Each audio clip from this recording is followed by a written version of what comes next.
Hello and welcome. I am Triple Helix, and today I'm going to be doing something a little bit odd.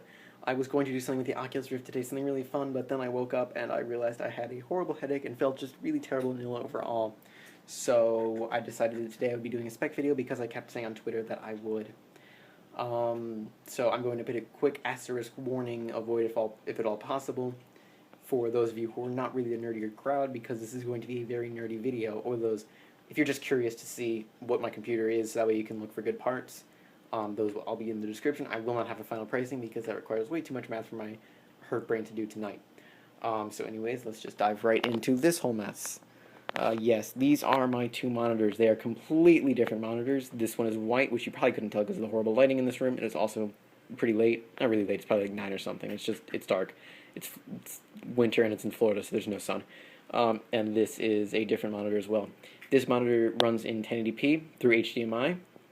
It is not actually a monitor, it is a TV, a Kobe TV no less, so it has a terrible overscan issue, as most do, and because it is Kobe, there is no real menu to disable that, so I have to do it through the NVIDIA control panel, and when I do that, it causes the whole screen to blur into a mess, which it is right now. It's not very noticeable from far away or with its terrible iPhone camera. It's lower quality than it is with a DVI monitor over here, but in games it looks really, really nice, so I can excuse it. This is a DVI monitor, and the reason that I don't use this instead is because it runs in 1440 by 900, which would be okay if it wasn't a 16 by 10 aspect ratio, and meaning 16 by 10 aspect ratio essentially means that unless your game is a really good PC port, you will get screen tearing like crazy, and I found it to make a lot of games nearly unplayable, so I just eventually gave up and walked away from it. So now we move on to the stuff down here. This right here, what's that? What is this? Oh, it's a screw for my case. Never mind, just panicking. I thought there was something on my desk that wasn't. This right here is a Logitech G110 keyboard, a pretty old keyboard as far as I know. It lights up. It's pretty much not. It's good for gaming. It does the job, but it's pretty old and sort of abused. There's some candle wax in there, not from me, from the person I got this to, because this was free. Both my monitors were free. Pretty much everything on my desk was free, because, you know, fair warning right now, I am a cheap person, so I'm not going to be buying a lot of the stuff I have. So yes, this is a Logitech G110 keyboard. There's some candle wax in there from somebody else who gave it to the person who gave it to me, and the spacebar is all messed up from that same person. So I need to replace that soon. It's usable, but it's not fun. It's getting to the point of unusable. This is my headset. This is the only thing I didn't get on my desk for free. Well, that's actually a lie. It's a Turtle Beach PX21, and before you all go judging me for having a Turtle Beach PX21, or just Turtle Beach in general, first of all, it was on sale for really, really cheap, so that's always a good thing, and also, I abuse headsets like crazy, so and Turtle Beaches are abusable.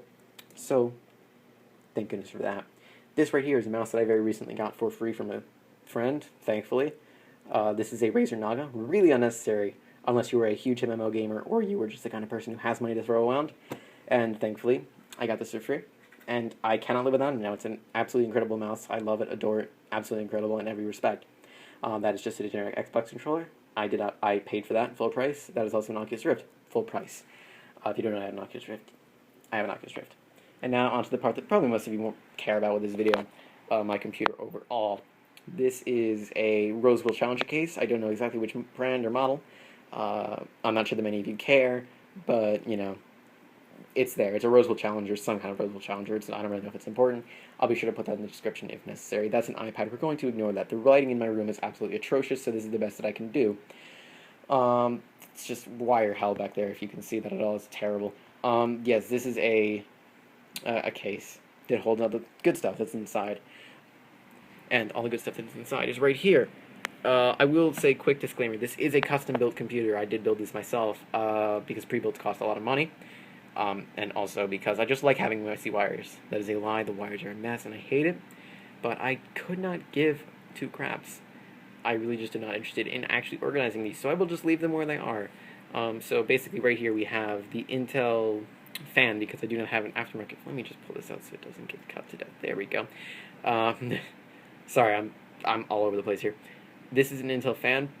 It's covering up an Intel Core i5-3570K, I believe, that I just got recently. It runs at 3.4 gigahertz. I did not actually overclock it because my room is ridiculously hot, and I would also have to buy a fan for it, so there's just no, I'm not really interested in paying for a fan for a few extra gigahertz of speed. It does the job that I need it to do, and it does it well.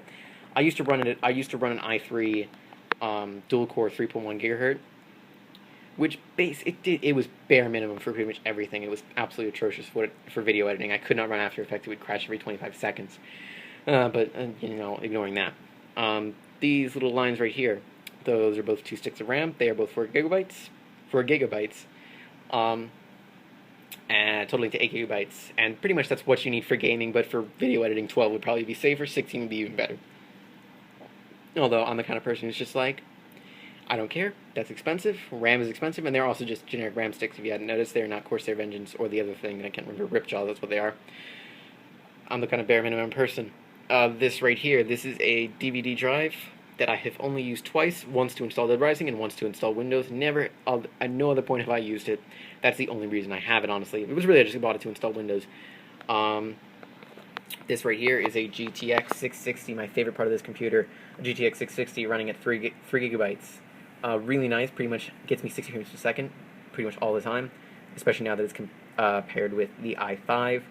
It's really nice, absolutely love it. Really worth the price. I think it was somewhere a little above 200, although I can't remember if it was above 200 or above 300.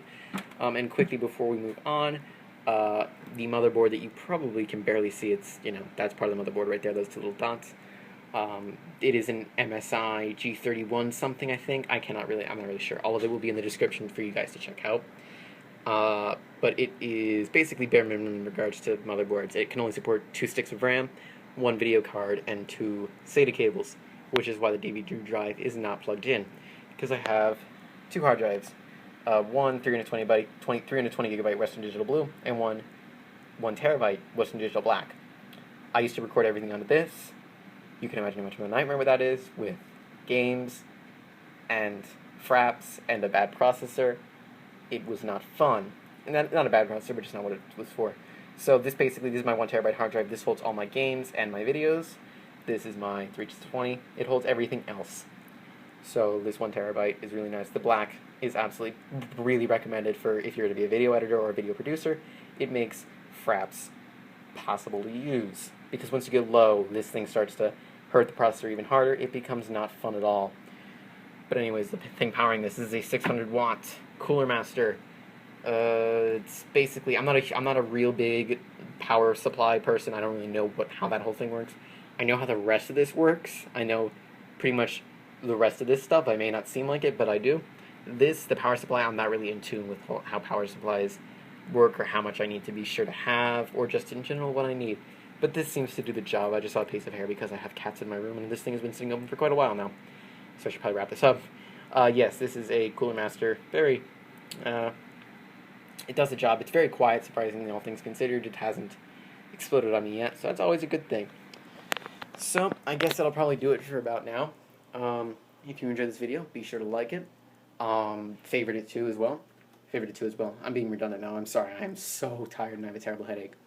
But basically, subscribe if you want to stay up to date on content. More content will be coming out, including stuff with the Oculus Rift, as soon as this whole headache mess goes away. And again, everything will be in the description for you guys to check out if you are so interested. For price point, I think it cost me about $950 total to build this thing, with Windows and everything.